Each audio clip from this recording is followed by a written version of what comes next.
Hello and welcome to Tina's Joyful Kitchen. Tina McDermott here, and on today's show we are making chocolate bark. Yes, we are, and it is yummy, yummy, yummy. I can't wait. I love chocolate bark. It's good for you, your family, and to make as gifts for your friends. It's super easy to make too. So I want you to get any kind of pan, depending on how much you melt. This is a 8x8, 9x9, I don't know my inches.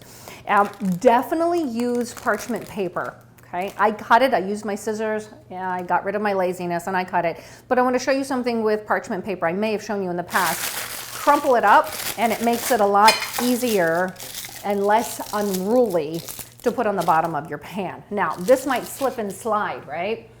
So we don't want that to slip and slide, so I'm going to get a little bit of olive oil on the bottom. You think, okay, Tina, olive oil is going to slip and slide too. Not as much. It'll help it stick as I'm getting the chocolate in there. So now I've melted chocolate. I've done this already in a double boiler.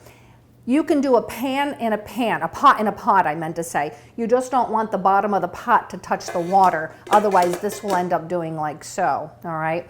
Now, in here, all we did is pour in some chocolate chips. Use whatever chocolate chips you like. These, I like no sugar added. The brand name is Pasha, or it's organic, unsweetened. I like dark chocolate, so it's dark chocolate chips. And I think I mixed those with this baking chips, dark chocolate baking chips from that same company I had got the honey from, called Choc Zero. They're sweetened with monk fruit. So once again, it will not spike your blood sugar levels. Now, if you eat the whole bag, it will. Okay? Just for the purpose of, anyhow, just don't eat the whole bag. So, melted the Pasha chocolate chips along with the Choc Zero monk fruit chocolate chips. Literally, you just put it on the stove and stir it every few moments to make sure that it is combined and melted. Okay, let me remove this for a moment, get that out of our way. We've got our dish all set, and we're just going to pour the chocolate in. Look how easy this is.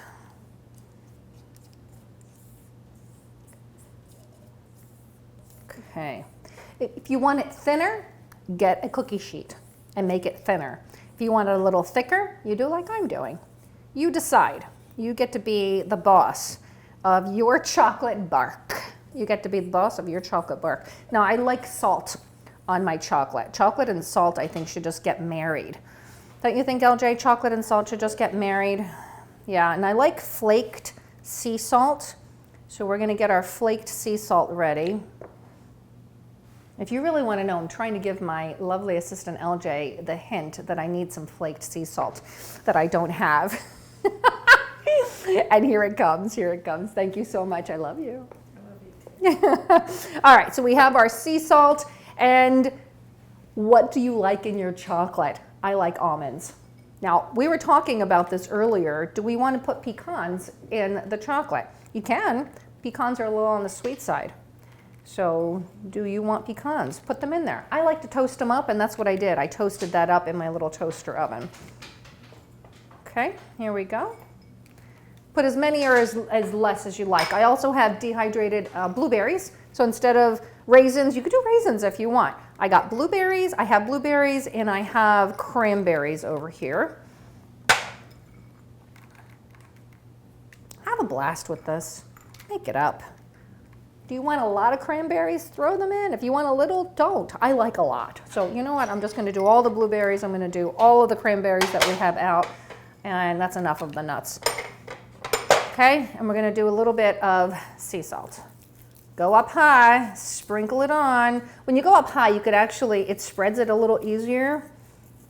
And there we go. You can set this on the countertop. It will harden, it'll take longer, or you can put it in the refrigerator. I'm just going to push this down a little bit so it goes into the chocolate a little bit more. And once it comes out, if you did a cookie sheet, you can just literally break it apart. In here, we'll take them out, and you can break them as well, or you can cut them. You decide how pretty you want them or not. I'm likely just going to break them because I think it's prettier when you break. But this is going to have to set, On the countertop, probably 3-4 hours. In the refrigerator, probably maybe 2 hours it'll set. Depends on how hot your chocolate is. All right, so we'll be right back. All right, it's been a couple of hours and I decided to put it in the refrigerator to firm it up. You can put it in the freezer too if you want. And this is what it looks like. And I'm going to, see the whole thing comes out. Parchment paper is smart, isn't it? But now we're gonna break it up. So you can take your hands and break it up, or get a pointed knife and get in there and break it. If you want, you can slice it. I wouldn't recommend it. I think the easiest thing to do for bark is to just break it up with the most important tools in the kitchen, your hands. And as I say, I'm short, so I'm just going to get up on my tippy toes. Oh, you know what this reminds me of? Last November, I was in Italy, and we're in this little town of Gubbio. It's really near where my family grew up. And there was a big festival going on, and there was a chocolatier, and he made a lot of this chocolate bark, and we bought a huge piece of it, and I think this is exactly what was in it. And it was so good. It was a little stressful, that trip, because we brought my 80-year-old dad, and he wanted to drive, and he was not allowed to drive the rental car, and he was a little upset about that, but he lived. So, yep, it takes just a little bit of work, a little bit of love, a little bit of patience, and we get our chocolate bark. This would be really pretty if you get a tin can, a Christmas tin, a holiday tin, and put it in there with some pretty paper. I would get some, you can get colored parchment paper or colored wax paper, and give this as a gift. Make a lovely gift. And hey, you can even keep it whole.